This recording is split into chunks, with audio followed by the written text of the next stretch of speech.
O título da mensagem hoje é Quando o Amor Cura.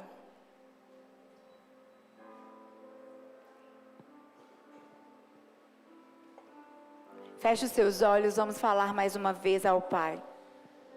Senhor nosso Deus, nós nos prostramos diante de Ti. Sabemos que todas as coisas se movem e se realizam debaixo da sua mão, no seu poder, na sua unção. Aqui na igreja nós declaramos, Senhor, que todas as coisas sejam movidas por Ti, que todas as coisas cooperem para o bem daqueles que Te amam e que estão ligados no Teu propósito. Oh Deus, usa a palavra hoje para falar conosco de uma maneira tão profunda, Senhor. Saca-me da tua aljava, alcance os corações, alcance o alvo proposto de eternidade a eternidade, que ninguém saia daqui do mesmo jeito que entrou, mas que se cumpra o propósito poderoso da tua palavra. Assim nós oramos no nome de Jesus. Amém. Amém.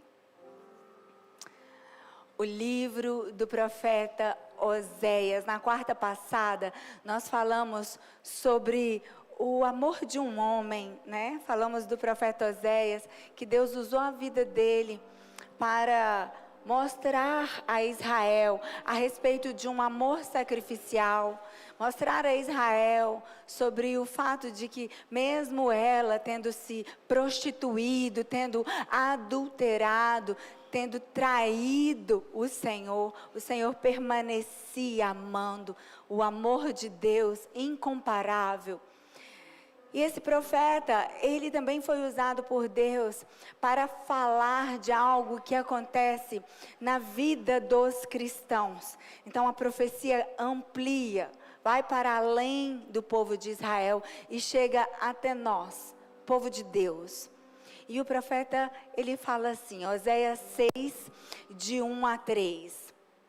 Venham, voltemos para o Senhor.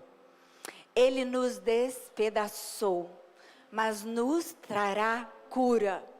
Ele nos feriu, mas sarará as nossas feridas. Depois de 2 dias, Ele nos dará vida novamente. Ao terceiro dia, Ele nos restaurará, para que vivamos em Sua presença. Conheçamos o Senhor, esforcemo-nos por conhecê-lo, tão certo como nasce o sol, Ele aparecerá, virá para nós como as chuvas de inverno, como as chuvas de primavera que regam a terra.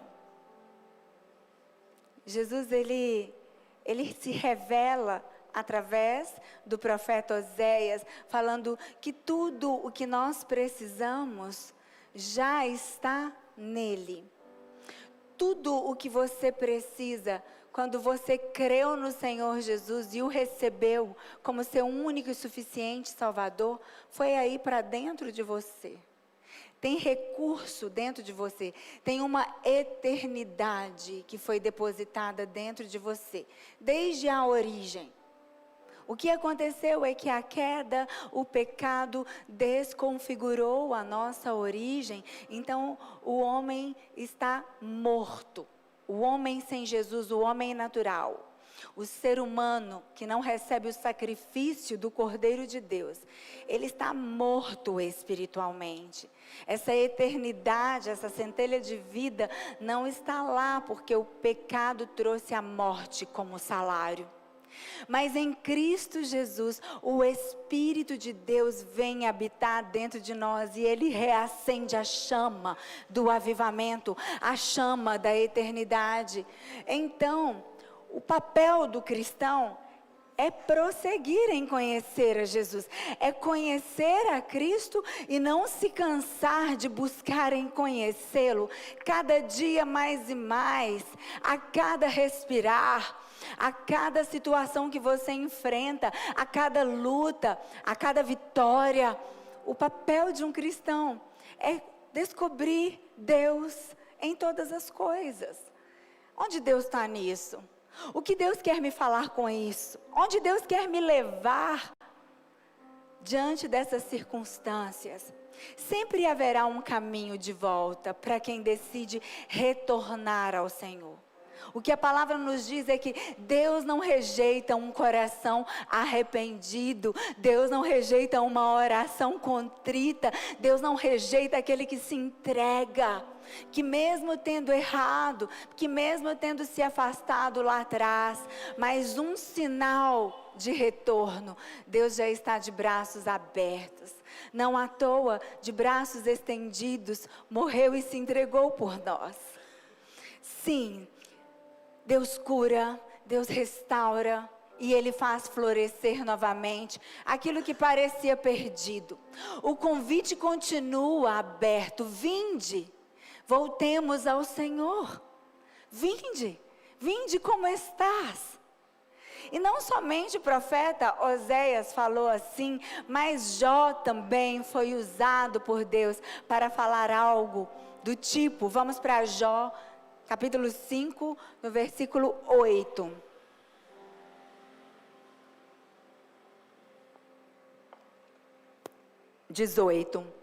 Jó 5:18. Pois ele fere, mas ele trata do ferido. Ele machuca, mas as suas mãos também curam. Tanto Oséias quanto Jó estão falando de uma mesma característica de Deus. Ambos estão dizendo que Deus é quem abre a ferida, mas Ele também trata. Deus é quem despedaça a nossa alma, mas Ele também sara. Estes dois textos bíblicos são uma expressão de uma visão nua e crua de como Deus age conosco para que realmente possamos conhecê-lo. Não é automático conhecer o Criador. Não basta você estar vivo. Aliás, viver é diferente de estar vivo. Tem gente que vive assim, meio que sem propósito, sem direção. Deixa a vida me levar, a vida leva eu. Mas viver a vida que Deus nos convida é algo muito mais profundo. Requer conhecer a Deus, requer estar apto, estar aberto para que Ele faça o que quiser. Você tem coragem de fazer essa oração? Essa rendição, Deus, faz o que quiser da minha vida, mas me transforma. Não me deixa do jeito que eu estou. Não me permita chegar até o final da minha vida sem te conhecer, sem prosseguir em te conhecer. O grande drama aqui é que na maioria das vezes a cura que nós necessitamos é precedida por uma ferida, uma fenda aberta na nossa alma, aberta por Deus para se chegar na raiz do problema. Sabe, porque muitas vezes a gente vai viver na vida pensando que a gente pode estar distante de Deus. É naquela mentalidade dos cristãos que são nominais, tanto católicos quanto evangélicos. Hoje tem em ambas esferas, que vai vivendo a vida, eu estou debaixo da graça, eu vou às vezes na igreja, no caso do católico, às vezes em missa de 7º dia, às vezes em algum batizado. Tem aqueles que são mais fiéis, mas outros se dizem católicos, mas nem cumprem bem o que o Evangelho ensina.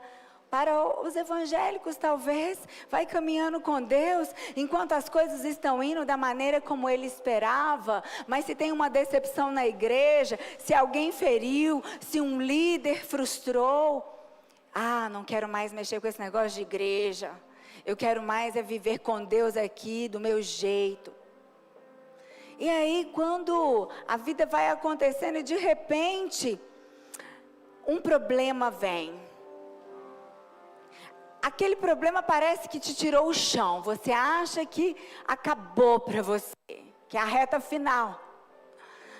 aquele problema, talvez um diagnóstico, talvez um desemprego, talvez a empresa não está indo bem, talvez uma questão com os filhos, no casamento, uma situação grave, mas você pensa que aquilo ali é o fim e que aquilo ali é o tudo. Mas quando você vai para a palavra, o que o profeta Oséias está dizendo, e que Jó também é usado por Deus para falar, é que esse problema é apenas uma ferida aberta, é um bisturi abrindo. Mas o problema mesmo está mais fundo, está mais enraizado. O problema mesmo é a gente pensar que a gente pode viver longe de Deus, que a gente pode viver os nossos planos, que a gente pode continuar do nosso jeito. O problema mesmo é a gente achar que não tem nada de errado conosco, que a gente só precisa de Deus para Ele abençoar o que nós queremos fazer. Mas o que nós queremos fazer, via de regra, nos leva a problemas. Então o que a Bíblia está dizendo é que a maioria das vezes, a luta que nós estamos enfrentando é algo que Deus está usando para nos curar no profundo, se nós permitirmos, é claro. Se nós permitirmos que os nossos dias sombrios sejam visitados pela presença do Espírito, para que haja uma cura mais profunda, porque senão, ao invés da gente ir de fé em fé, de glória em glória, a gente vai de dor em dor, mazela em mazela, buscando uma anestesia para as nossas dores, fugindo de algumas conversas difíceis, fugindo de algumas situações que precisam ser tratadas. Quantos fogem, por exemplo, de tratar na paternidade? Hoje pela manhã fomos ministrados uma palavra poderosa, falando dos poços, em que Isaac precisou desentulhar, dos processos de Deus na nossa história. E quantas vezes nós estamos fazendo vista grossa para aquilo que é crucial, para que possamos adentrar no propósito. Chegar na raiz do problema, às vezes dói. Você lembra de Jacó, quando lutou com o anjo no Val do Jaboque? Sim, houve uma luta. Ele foi ferido por Deus, e depois que ele teve o seu nome mudado, a sua sorte foi restaurada. Israel, o povo da promessa, o povo de Deus. Mas houve luta, houve um ferimento na coxa, houve uma marca, a qual ele lembrou-se em toda a jornada. Quando analisamos o cenário de uma cirurgia, nós podemos ver que o cirurgião, antes de remover um tumor, ele terá que usar um bisturi para cortar, pois ele não conseguirá extrair o tumor sem antes abrir, sem antes ferir. E essa é uma lei óbvia para quem quer tratar da raiz do problema das pessoas.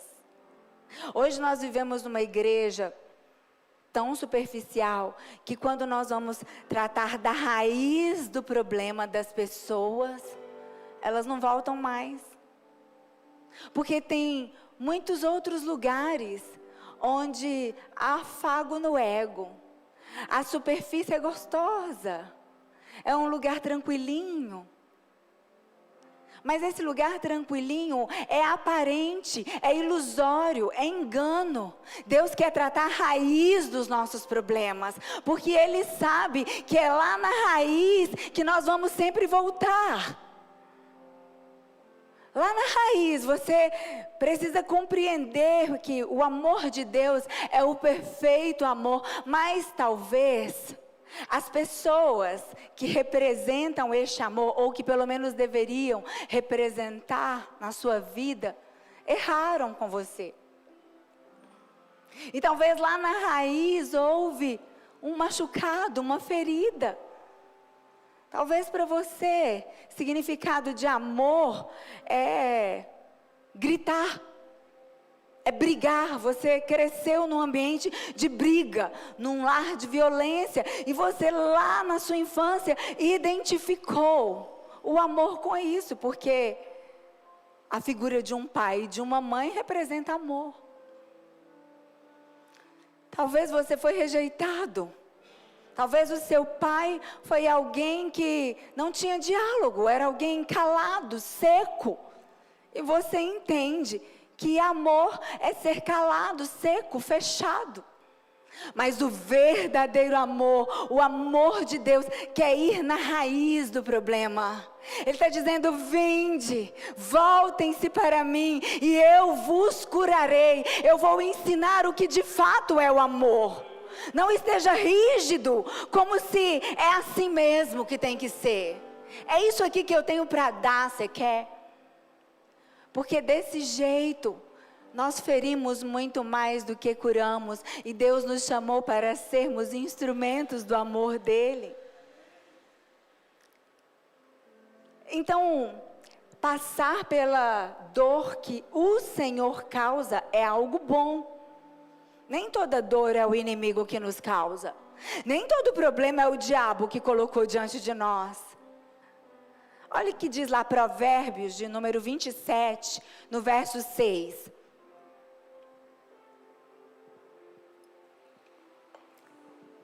Quem fere por amor mostra lealdade, mas o inimigo multiplica beijos. Eu gosto de uma outra versão que diz assim: fiéis são as feridas feitas por um amigo. Amigo de verdade confronta. Amigo de verdade não aplaude seus erros. Os beijos enganadores e traiçoeiros do falso te ajudam a cavar a sepultura. Fiéis às feridas. A filosofia tem a sua contribuição. Pode ser que a psicologia, a neurociência possam nos ajudar, mas só Jesus, o nosso amigo fiel, o médico dos médicos, pode resolver a causa das nossas dores, pode resolver a raiz dos nossos problemas. É o Senhor, o pastor, que cura as feridas das suas ovelhas. Jesus é o único que tem poder para salvar, para curar e sarar as nossas feridas. E Jesus veio para trazer liberdade aos cativos e oprimidos do diabo. A palavra de Deus tem propriedade curativa, pois ela é o próprio Cristo. O Senhor Deus convida o seu povo, então, voltem-se para mim. Estejam abertos a me ouvir e a me obedecer. Convida também o seu povo para esse princípio de restauração. Deus sempre quer restaurar um casamento, uma família, uma paternidade, relação de pais e filhos, de mães e filhos, relação entre amigos. Ele é o nosso restaurador. Ele é o nosso resgatador. Deus nos resgata de nós mesmos, porque no cotidiano, queridos, é gente sendo gente. Tem ninguém perfeito aqui. A gente erra, a gente fala o que não devia falar, a gente reage como não devia. Não é fácil mudar. Não é fácil. Mas sabe como você pode fazer? Humilhar-se e dizer: eu me arrependo disso que eu fiz. Da próxima vez eu vou tentar ser melhor do que isso. Isso já é um bom começo. Do que fingir que não aconteceu nada e ir lançando toda a poeira debaixo do tapete. Um dia isso vem à tona. É muito melhor abrir, ser verdadeiro, ser humilde.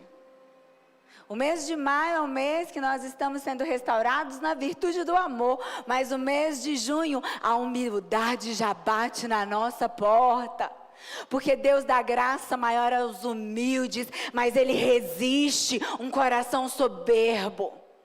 E na raiz de todos nós, eu vou te dizer, tem orgulho e tem soberba, porque são características de Satanás.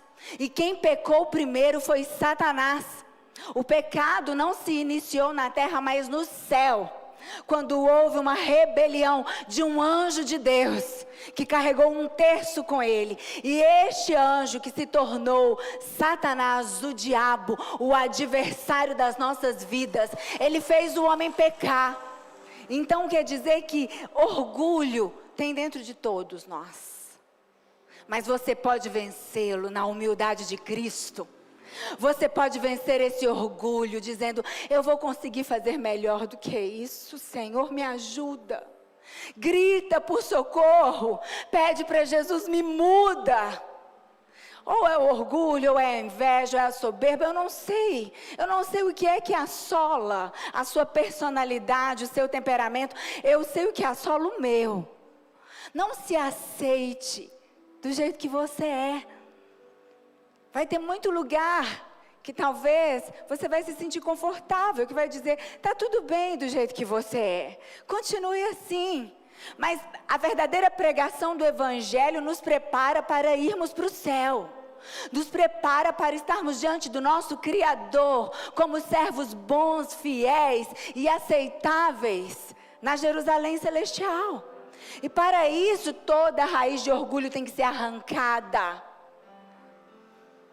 Sabe, o apóstolo Paulo, ele se utilizou desta lei sobre o fato de que é necessário haver uma ferida.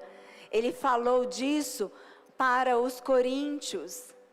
Vamos lá, segunda carta aos Coríntios, o capítulo 7, do versículo 10, só o versículo 10.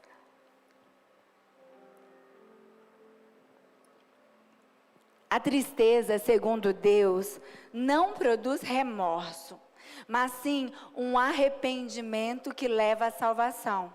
E a tristeza, segundo o mundo, produz morte. O apóstolo Paulo, ele vai fazer um parâmetro. Ele pega a tristeza segundo Deus e a tristeza segundo o mundo. A carne, queridos, não serve para nada. Qualquer coisa que a gente faz na carne, para nada tem como utilidade, mas o Espírito traz vida, o Espírito traz para nós a eternidade. Então a tristeza, quando o Senhor nos causa, e lá no Espírito vem aquela dor, o arrependimento, isso traz mudança. Isso vai levar você para um novo nível de intimidade e de comunhão com Deus. Agora o remorso é próprio do homem que não nasceu de novo. Estava fazendo as coisas ao seu modo, ao seu prazer, e num dado momento tudo desmoronou, deu ruim, descobriram, foi envergonhado. Aí vem um remorso, não arrependimento, não uma dor porque você feriu a Deus, mas um remorso porque você foi pego no seu delito. Mas se as coisas forem resolvidas, você vai voltar a fazer a mesma forma de vida. A dor que Deus nos causa é para nos mudar a forma de vida. Jesus não veio para melhorar a nossa vida. Ele nos deu para nos dar um novo tipo de vida. Uma nova espécie humana. É um ser humano que está apto para as coisas do alto. Um ser humano que se alimenta da palavra e do Espírito. Que se afasta das coisas da carne. Que deseja mais de Deus. O homem natural não quer conhecer a Deus. O homem natural, ele quer se esconder de Deus. Foi o que Adão fez depois que pecou. Eles se esconderam. E Deus falou: Adão, meu filho, onde você está? Porque Deus continuou querendo trazer o homem para perto. Paulo era sempre questionado quanto ao apostolado, porque os demais apóstolos haviam caminhado com Jesus. E o apóstolo Paulo não. Ele teve revelação, ele teve um encontro, algo sobrenatural. E por causa disso, muitos duvidavam. Então, em várias cartas, ele já começa reafirmando. Como que eu, apóstolo de Cristo, como se ele estivesse afirmando não para os outros, mas para ele mesmo. Porque Querendo ou não, queridos, nós precisamos uns dos outros. A nossa principal fonte de identidade é o Senhor, mas a nossa identidade é formada no meio em que nós vivemos. Com quem você mais convive, com as pessoas que você ouve, que você vê. Temos neurônios espelho, temos capacidade de repetir padrões, mas o nosso padrão agora é Cristo. Talvez os padrões da infância, ou até mesmo os padrões que ainda estão dentro da sua casa, eles precisam de transformação. E aqui nós vamos ver que o apóstolo Paulo, ele se utiliza desta lei, de que Deus fere, mas cura, para falar que é através disso que Deus vai mudando esses padrões, Deus vai rompendo padrões, Deus vai arrancando fortalezas da nossa mente. Talvez nos ensinaram errado. Por que você torce para o seu time?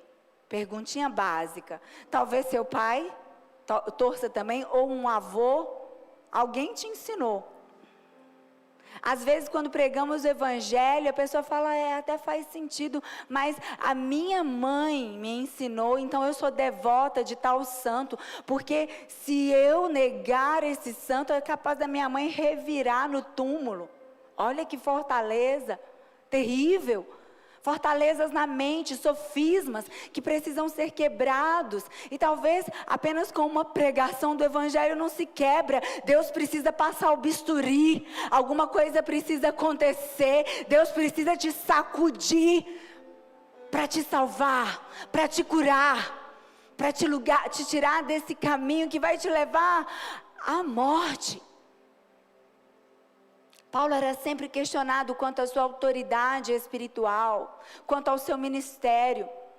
A resposta dele sempre foi essa, que ninguém me importune, tá bom?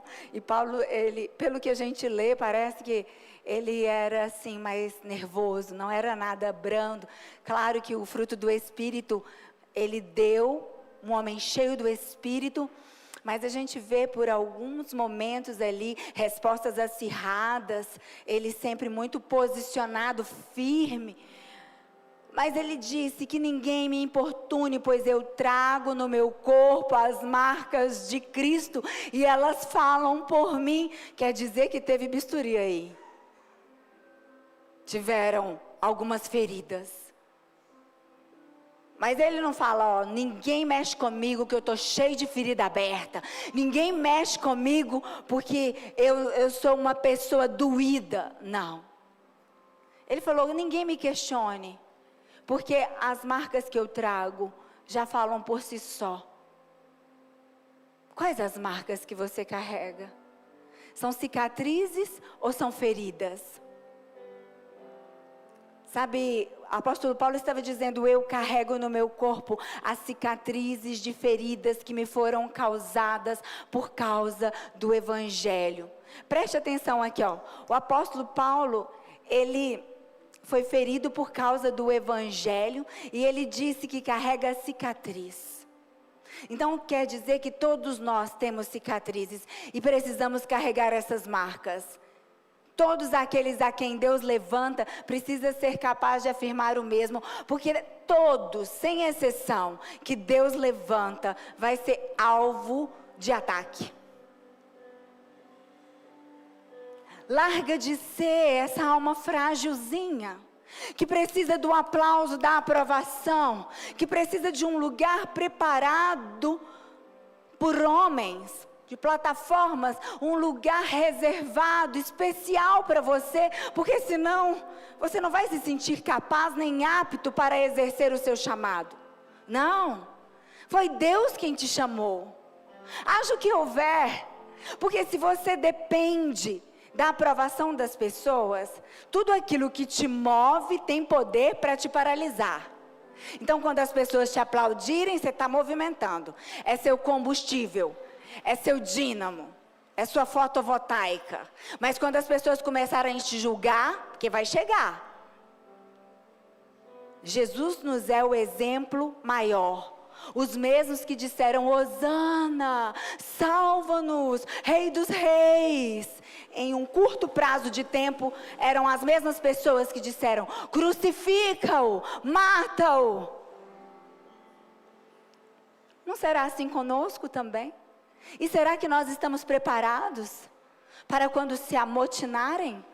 Para quando não nos aprovarem? Isso também faz parte do processo da nossa identidade. E isso também faz parte do processo da cura das nossas raízes. É lá na raiz que Deus quer te curar. Porque na sua raiz Ele está. Você foi eleito nele antes da fundação do mundo. Ele é a sua estrutura. Talvez você ache que a sua estrutura são suas memórias. O que te fizeram. O que falaram que você pode. Talvez te falaram que você não era capaz e hoje você luta, se dedica para provar que você é capaz. Você não tem que provar nada para ninguém. Você é um filho amado de Deus, uma filha amada de Deus, eleita nele, é parte dele, é carne dele, é osso dele, é sangue dele. Ele veio em carne e tomou o nosso lugar para nós também estarmos com Ele na glória. Tem um homem no céu, sentado à destra de Deus, é Jesus Cristo de Nazaré, e Ele intercede por nós, dia e noite, sem cessar. O que é que tenta te paralisar? O que é que está te obstruindo o seu caminho? Essa dor não vai te parar. Essa má notícia não pode abortar os planos de Deus. É só uma parte no processo. Talvez você esteja na mesa da cirurgia. Talvez o cirurgião está passando o bisturi. Mas ele é perfeito. Ele não erra. Ele está fazendo algo intencional. E ele está indo no lugar certo. No ponto-chave. Mas deixa ele fazer.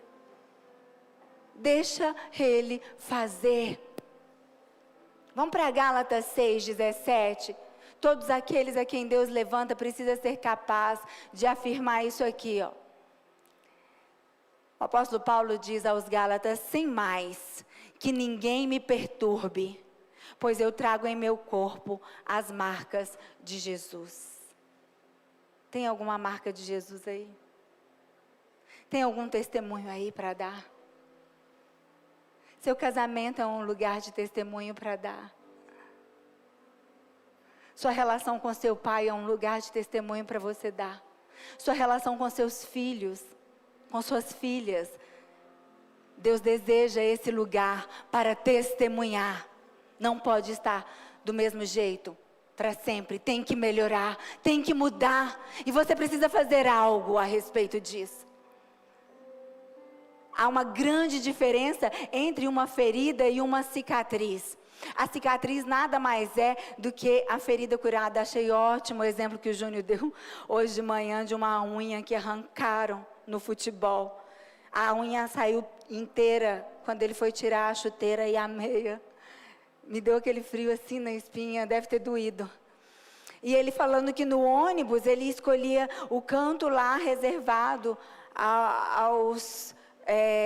aqueles que têm portadores, né, de alguma mobilidade, alguma necessidade especial, e ali sempre preparado para o pior, porque tinha uma ferida doendo no pé. Eu achei isso tão claro, porque na alma é a mesma coisa. A alma também fere às vezes. Com todos nós, só não pode ficar ferida ali. Deus quer curar. Deus quer colocar o remédio. Muitas pessoas são assim, você conhece? E elas só deixam você ir até a página 10. Depois não conhece mais, você não sabe quem é. Conhece alguém assim? Tem algo ali dentro que é uma incógnita. Ninguém sabe. É um calabouço, é uma escuridão. Deixa eu te dizer uma coisa. Deus não quer que isso prossiga. Deus não quer, porque a vida daquele que está em Cristo tem luz, e a luz dissipa as trevas. Chega de dureza, Chega de resistir. Deixa Deus curar. E esta noite, o Senhor está trazendo um bálsamo. Deus está trazendo uma unção. Deus está fazendo aquilo que homem nenhum pode fazer. Mulher nenhuma. Só o Senhor pode fazer para curar as feridas da nossa alma. Para você não ficar mais nesse lugar aí tão reservado, porque Deus te chamou para viver de fato as relações com as pessoas, transpor muralhas, transpor obstáculos, e você mesmo olhar para as suas mazelas e perceber que elas já ficaram lá atrás, que você conseguiu, no poder do Espírito, vencer as debilidades do seu ser. A fragmentação de um homem caído no pecado, ela precisa da restauração do Evangelho. Na Bíblia nós encontramos alguns textos que fazem menção a um bálsamo. Acho que todos aqui vão lembrar, que eu lembro de um avivamento que começou aqui em BH, e eu morava em Governador Valadares, e esse louvor, não sei se você sabe, há um bálsamo em Gileade. Esse louvor um dia entrou no meu quarto. Eu estava no pó, vivendo uma vida tão distante do propósito de Deus. E aquilo era uma ferida aberta por Deus. E eu me lembro de olhar para o chão e só ver uma poça de lágrimas. Havia ali dentro de mim uma sensação que aquilo era o fim. E aí então eu quis trazer para vocês uma das partes da Bíblia que fala sobre esse bálsamo. Vamos para o profeta Jeremias, capítulo 8, o versículo 22.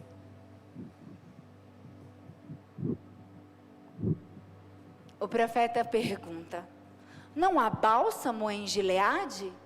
Não há médico? Por que será então que não há sinal de cura para a ferida do meu povo? O profeta Jeremias ali, ele estava cansado, ele estava frustrado, e ele via aquelas pessoas, e ele simplesmente falava: isso é um disparate.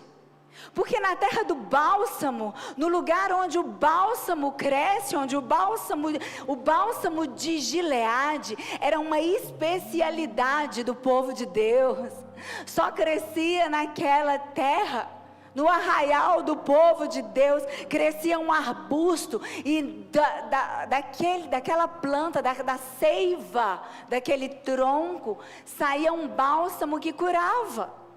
E é óbvio que isso é uma tipologia, é um tipo de Cristo, porque Cristo veio da linhagem de Israel, raiz de Davi.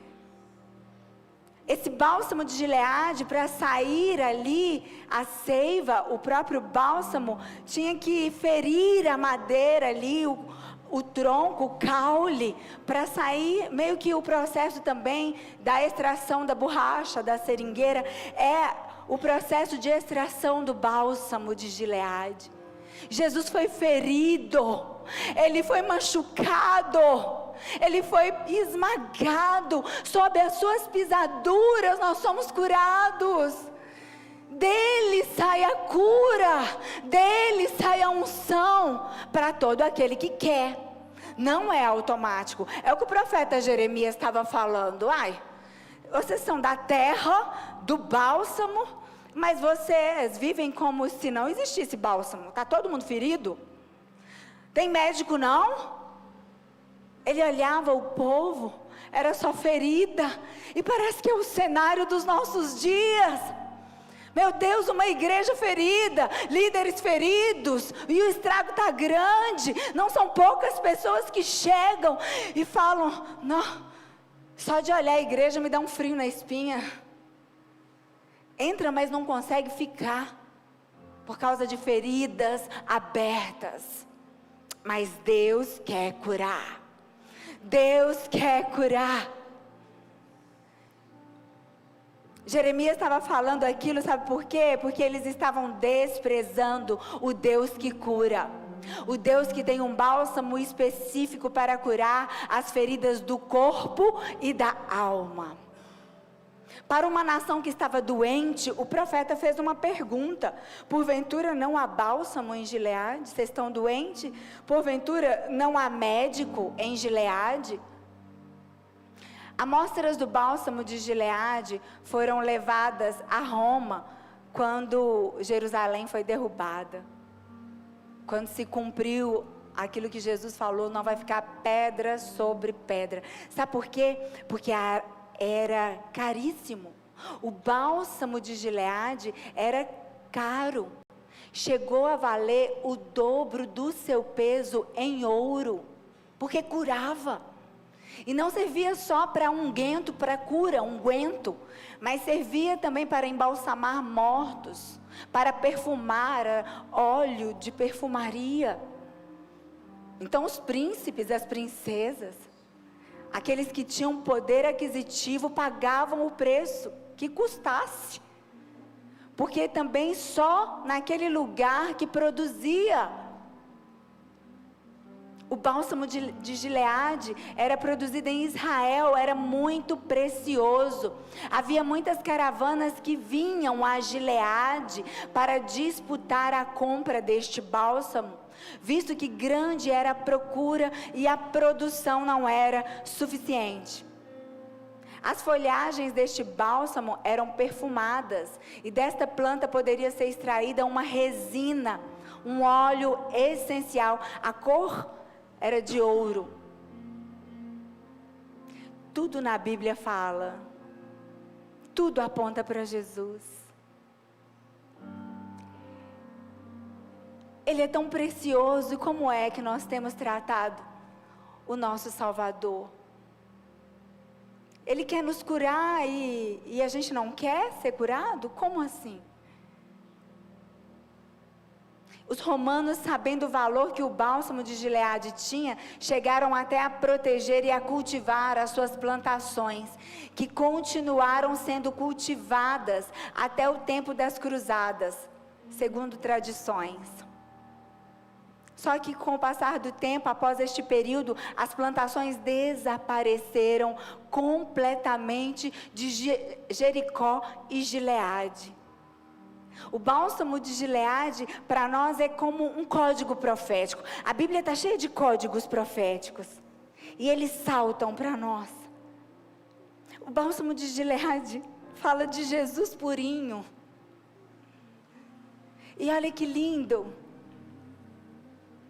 História conta, né? Historiadores contam que esse bálsamo de Gileade é algo tão interessante que nos dias em que se aproximava a vinda do nosso Senhor e Salvador, no Vale do Jordão, esse arbusto que já havia desaparecido completamente, voltou a crescer por toda parte, como que uma sinalização da chegada do Cristo, do nascimento do menino, que viria trazendo salvação, que viria trazendo ao mundo o próprio Deus Emanuel.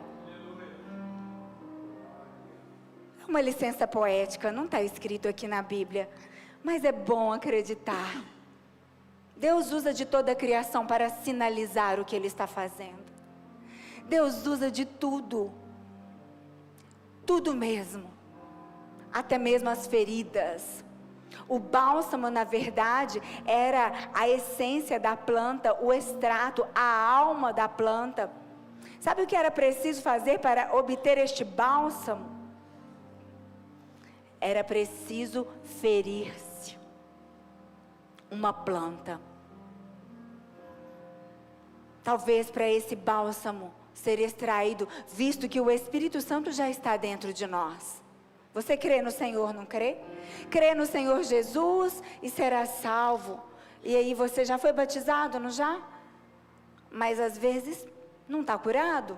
Será que isso é uma anomalia? O que seria isso? Porque o bálsamo precisa ser extraído. Algumas feridas. E você se rendendo ao Senhor, você permitindo que Ele faça o que quer, não vai ser nada insuperável, não será nada insuportável. A cruz que o Senhor nos dá para carregar, ela é totalmente carregável, sabia? Porque Ele não nos dá dor maior que a gente não possa suportar. Ele sabe o nosso limite, Ele nos conhece melhor do que nós mesmos. Então Jesus, como bálsamo de Gileade, foi moído, foi sacrificado na cruz do Calvário. Os golpes dados nele, naquela cruz, eram para a extração do bálsamo que nos cura. Vamos para Isaías 53, 5.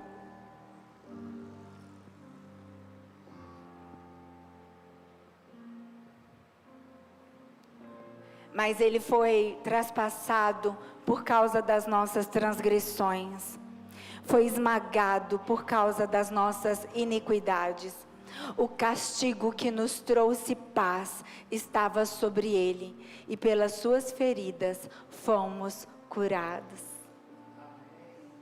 As feridas dele traz cura para nós, mas também haverá algumas feridas em nós.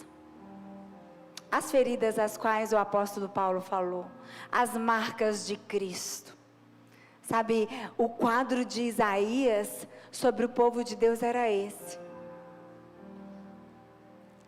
Isaías, um profeta messiânico, apontando para Jesus, também foi ferido, profeta sofrido. Aliás, qual profeta não, né? Qual não? A gente tem que ver qual que sofreu menos. Alguns anos antes do profeta Jeremias, o profeta Isaías também profetizou algo. Vamos para Isaías 1, 6. Redobre a sua atenção. Estamos caminhando para o final da mensagem. Da sola do pé ao alto da cabeça, não há nada são, somente machucados, vergões e ferimentos abertos, que não foram limpos, nem enfaixados, nem tratados com azeite. Aqui a gente já vê uma figura de alguém totalmente esfolado. Pode deixar aqui na tela, por gentileza. Não é apenas uma unha do dedão machucada. Da sola do pé ao alto da cabeça, o profeta Isaías estava desenhando o quadro de como estava o povo de Israel. O quadro de Isaías sobre o povo de Deus era esse: da cabeça à planta dos pés, eles estavam doentes. Ao invés de reconhecer a sua enfermidade e buscar cura, o povo continuava desobediente. Sabe? Aquela obstinação de continuar fazendo algo que várias pessoas já falaram com você. Porque Deus usa pessoas, Deus usa a pregação do evangelho, mas Deus vai usar a boca de um cônjuge, Deus vai usar um pai, uma mãe, um filho, Deus vai usar o cenário, mas você tapou os ouvidos. Israel havia tapado os ouvidos. E ao invés de reconhecer a enfermidade, estavam buscando a anestesia. Quantos de nós estão buscando anestesiar a dor, ao invés de sermos curados? O que é que está anestesiando a sua dor? Algum aplauso, algum reconhecimento, alguma promoção no trabalho, algum dinheiro na sua conta, alguma casa nova, algum carro novo? Essas anestesias, elas duram muito pouco. Passa rápido. Esses dias, com o Evandro, a gente na rua, na frente tinha um cadete, caindo aos pedaços, né, amor? Aí o Evandro falou: nossa, pois eu já sonhei ter um carro desse. Na minha época, era um carrão. Aquilo que outrora foi um carrão, que foi uma anestesia daquelas, agora caindo aos pedaços. Qualquer coisa material, qualquer coisa palpável, tudo o que os nossos olhos veem são transitórios. E o que é invisível aos olhos é eterno. O que Deus está fazendo na sua história, talvez seja invisível agora, mas é eterno e é para a glória. Você tem que deixar Ele te curar, é tudo que você precisa fazer. É só você não estragar o processo. Queridos, a única coisa que impede que o bálsamo de Gileade seja derramado sobre nós para curar as nossas feridas é a dureza de um coração. É tudo o que impede a cura. É a nossa desobediência. Quem não conhece a Deus oferece culto sem entendimento, pois Deus não recebe nem a oferta de quem não perdoa o irmão. Precisa vir não, tá? É Deus quem mantém a obra. Vai lá, a ordem que Deus está te dando é: vai lá primeiro perdoar, depois você oferta e Deus vai te prosperar.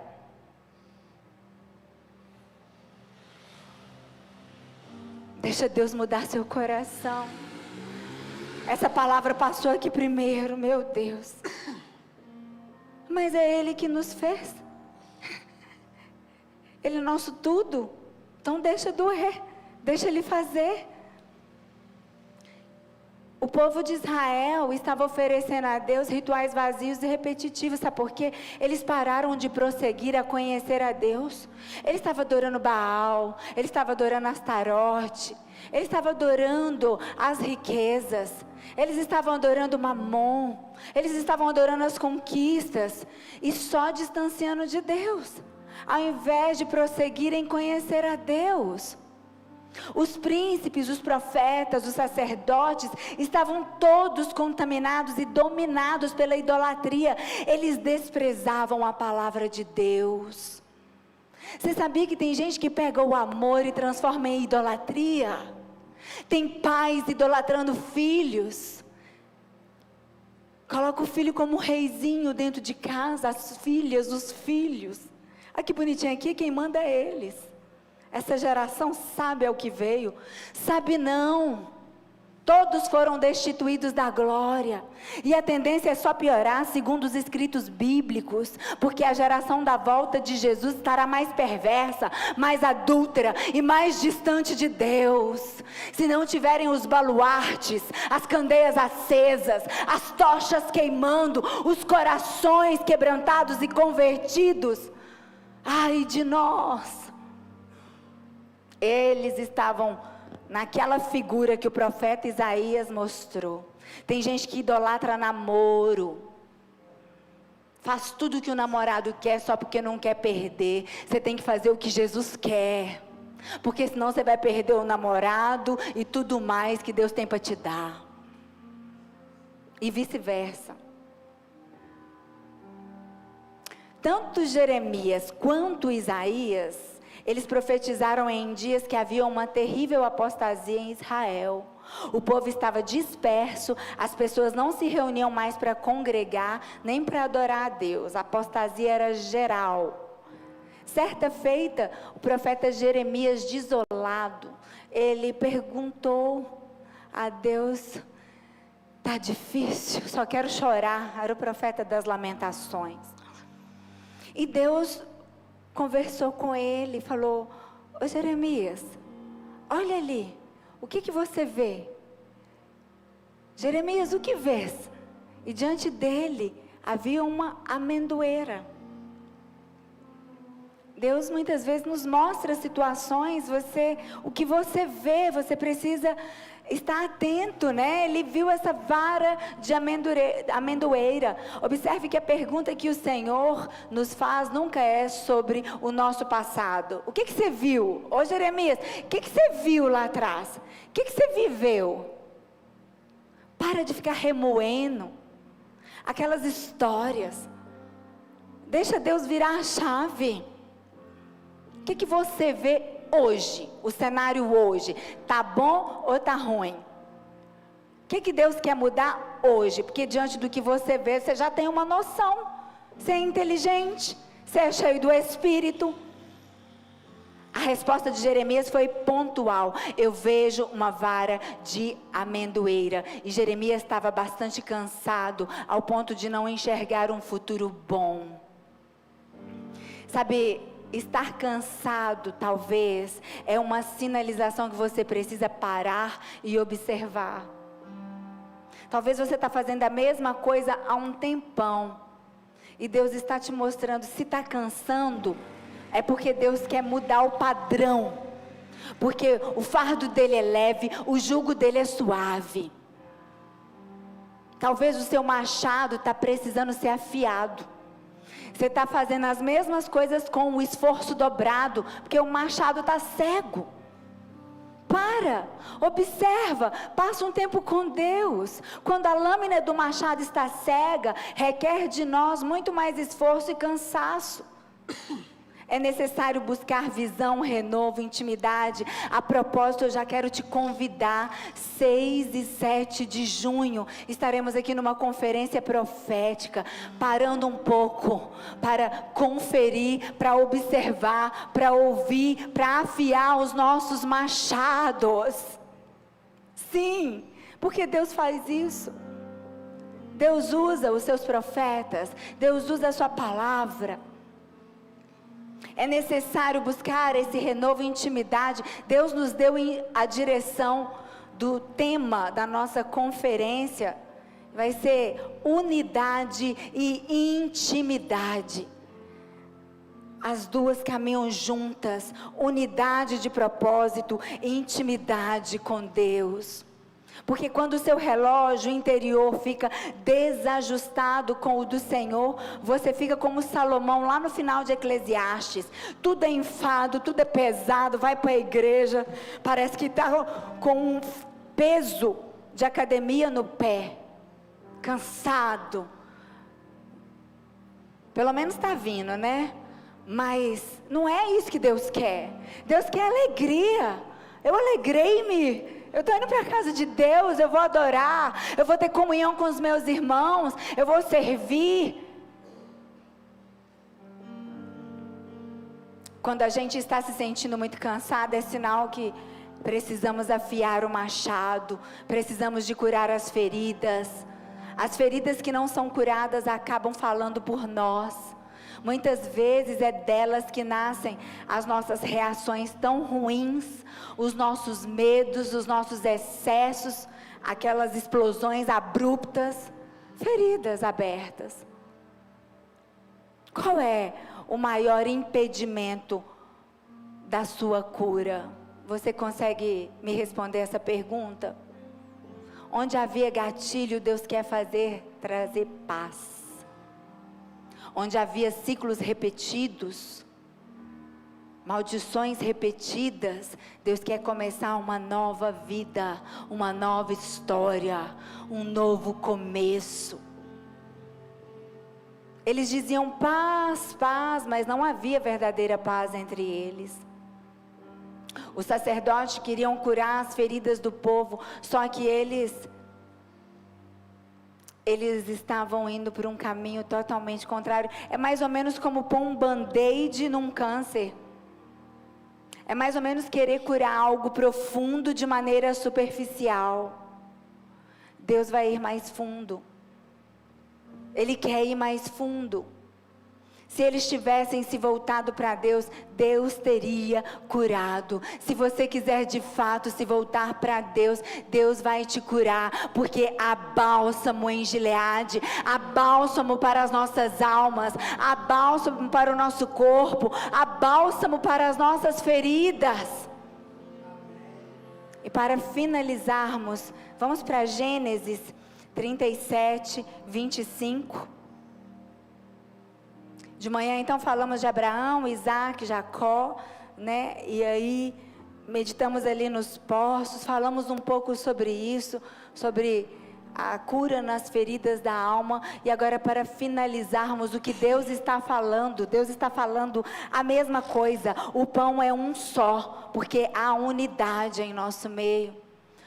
Agora aqui é José, o neto de Isaac. Isaac cavou tantos poços, né? Chegou um dia na história, uma ferida que foi aberta na vida de José, ele foi lançado dentro de um poço. Um poço que outrora havia sido bênção na família dele. Mas na história dele, foi um momento de muita dor. Foi um momento de traição, de rejeição. Mas Deus estava nisso, olha o que diz a Bíblia. Ao se assentarem para comer, viram ao longe uma caravana de ismaelitas que vinha de onde? De Gileade. Seus camelos estavam carregados de especiarias como o quê? Bálsamo e mirra que eles levavam para o Egito. Olha aqui um código de Cristo. José lá dentro do poço, mas já havia ali, já se vislumbrava o bálsamo de Gileade. A história dele não terminava ali. A história de José não terminava dentro do poço. Aquilo era apenas uma ferida aberta por Deus para trazer cura, para que ele vivesse o propósito dele nessa terra e que a história dele também pudesse curar a muitos, como nos cura hoje, como nos cura nesta noite. O mais profundo de tudo isso, José ainda estava vivendo a dor, mas Deus já estava movimentando as circunstâncias para que a cura chegasse. O mais profundo de tudo que Deus está falando hoje, talvez você ainda esteja vivendo a sua dor, mas Deus já está movimentando tudo o que é necessário, céus e terra, para trazer cura sobre você, sobre a sua casa, sobre a sua família. Você crê nisso? Amém?